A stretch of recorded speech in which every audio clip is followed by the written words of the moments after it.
This is Jason Lee with NextLevelGuitar.com, and I'm back with my tube tape echo from Fulltone Electronics.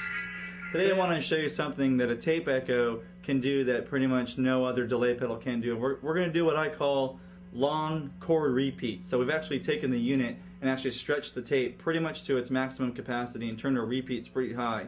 So this way we actually pretty much ride the unit. We let the unit do the work, and you just kind of kick back and play behind it. So since we have the volume so loud and the repeats so heavy, that's what's going to make the tone different than what most pedals can do. So I'm going to do that same thing on our intro, and I'll show you some really neat tricks that you can do. So one thing I want to stress is that when you're playing, you really got to get this good rhythm hand on your strumming hand, and that's really what's going to trigger it. So if you like, I'll do a little example right now for you. We'll play soft without a pick.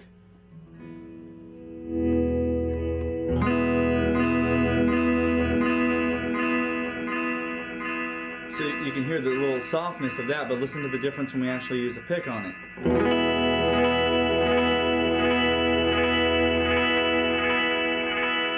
So what we can actually do is play that. It's still going.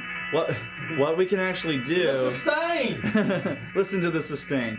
But what we can actually do is actually use that to our advantage. So I'm pretty much going to be playing the same chords over and over, but I'm going to actually be using my hands and using my picks. But since our timing is set so long, it gives me all this time to literally just sit back and actually let the unit do the work, and I'll kind of control it from behind. So let's try that example right now. I'm going to do the same thing. I'm going to fade it in with my master volume so it's really smooth, and then as I keep getting into it, I'm going to do a little bit of hooks and add-ons to the chords, and you'll actually hear that repeating over and over and over again.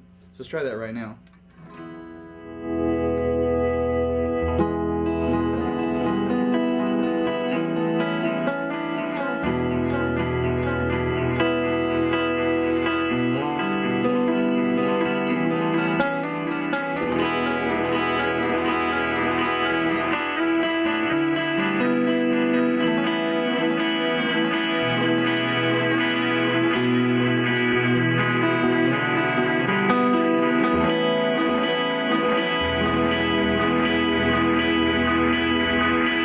So if you notice what I did right there, I would keep bouncing back and forth. I do have so much time between my actual chord changes, it's going to make it a lot easier and give me more time to actually keep moving back and forth.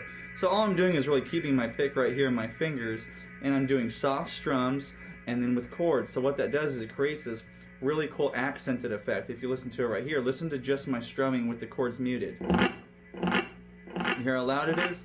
Now let's just try it with my thumb. Once this fades out, listen to the difference. Hear the difference right there. They're bouncing back and forth between the two tones. Let's try that one more time. Now my thumb. So you hear the two sounds are just bouncing back and forth. And pretty much that's what I was doing the whole time with the Echo unit. You just use it pretty much in real time and use different chording. Let me show you the chords that I'm using for today's example. This is very easy setup, and I'll explain to you why I'm doing this. I'm pretty much going to play an E major, okay, and then what's going to happen is I'm literally just going to slide it right up to the 5th fret for the root, and then we're going to go right up to the 7th fret. Now the reason I'm doing that as opposed to playing an E and a G and an A is because when I actually have the open strings playing, it gives me more room to actually play more accented notes. It gives me more room to pretty much move around while I'm using the echo. So let's watch that one more time in sequence. And you'll kind of watch, I'll do a few accents while I'm playing the open chords, and you'll understand why I'm doing that. So here we go.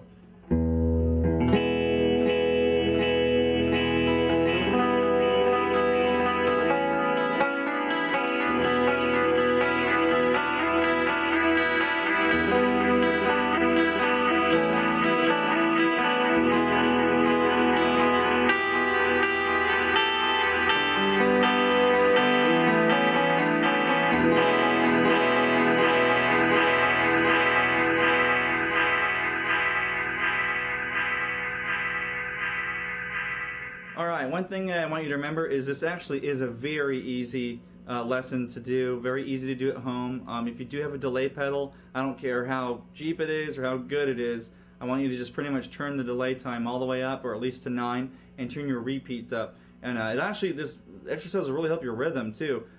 You know, one thing to stress is the more time you have between changes actually makes you a better player because you work with timing more, which is a really neat thing that I like to do. So remember, just take your delay pedal, turn that volume up, turn the delay time up, and your repeat. So the longer your repeats gives you more repeats to play over. In this exercise, I want you to just pretty much take the open chords and move them around. It's going to give you a little bit more room around the fingerboard to actually use your pinky or your ring finger while you can play the roots, with your other two fingers. So definitely try that as an exercise while you're increasing the time rate on your delay pedal. This has been Jason Lee. I'm back with my Tube Tape Echo, and I want to let you know to stay tuned for more videos from nextlevelguitar.com.